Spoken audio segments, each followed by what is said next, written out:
اعوذ باللہ من الشیطان الرجیم بسم اللہ الرحمن الرحیم۔ معزز ناظرین، ہم آپ کو انالیسز یوٹیوب چینل پر خوش آمدید کہتے ہیں۔ پچھلی ویڈیو میں ہم نے ٹرانسفارمیشن کے نتیجے میں پیدا ہونے والے طبقات کے بارے میں جانا اور ان کے رویوں کو سمجھنے کی کوشش کی۔ آج ہم یہ دیکھیں گے کہ ہم مسلمانوں نے ٹرانسفارمیشن یا جدید دنیا کے چیلنج کو کس طرح سے رسپونڈ کیا۔ جب ہم اس بات پہ غور کرتے ہیں کہ مسلمانوں نے جدید دنیا کے چیلنج کو، یا جس کو ٹرانسفارمیشن سے تعبیر کیا جا سکتا ہے، کو کیسے رسپونڈ کیا، تو ہمیں سمجھ آتی ہے کہ مسلمانوں نے اس چیلنج کے لیے جو تدبیر اختیار کی وہ یہ ہے کہ اگر یہ دنیا ہم مسلمانوں جیسی نہیں ہوتی تو کیوں نہ مسلمان اس دنیا جیسے ہو جائیں۔ جب ہم نے یہ حکمت عملی اختیار کی تو ہم نے دیکھا کہ فکر اسلامی میں اور مسلمانوں کے اعمال میں، یعنی مسلمانوں کے افعال میں اور فکر اسلامی کے اندر تضاد بڑھنا شروع ہو گیا، اور یہ تضاد اتنا بڑھتا چلا گیا کہ مسلمانوں کی کچھ آبادی فکر اسلامی پر سوال اٹھانے شروع ہو گئے، اور کچھ حصہ اس پورے معاملے سے ہی دستبردار ہو کر الحاد کے گڑھوں میں گرنا شروع ہو گیا، اور یوں ہم سے ایمان کی قوت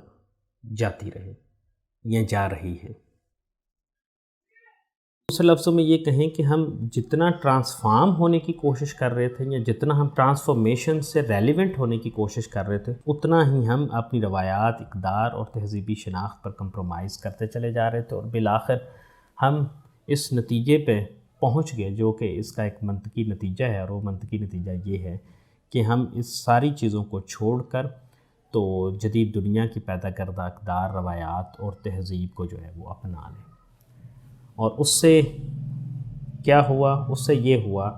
کہ ہم اپنے افکار سے ہٹ گئے، اور ہمارے افعال اور افکار کے درمیان جو ہے وہ تضاد بڑھا، اور اس تضاد نے جو ہے وہ ہماری عاقبت کو خراب کیا۔ عاقبت کے خراب ہونے کے احساس سے ہم پوری امت ایک گلٹ میں مبتلا ہیں، اور اس گلٹ کا کوئی حل جو ہے وہ سجائی نہیں دیتا، اور ہم اس گلٹ کا حل تلاش کرنے کے لیے سرگرداں۔ مسلمانوں کو کرنا کیا تھا؟ کیا مسلمانوں کو جدید دنیا سے خود کو ریلیونٹ بنانا تھا، یا کہ اس کے علاوہ ہمارے پاس کوئی چارہ تھا؟ یقیناً ہمارے پاس اس کے علاوہ بھی راہ موجود ہے، اور وہ راہ مشکل ہونے کی وجہ سے ہم اس طرف توجہ نہیں کر پائے، یا اس طرف توجہ کرنا نہیں چاہتے۔ اور وہ راہ یہ ہے کہ ہم اس جدید دنیا سے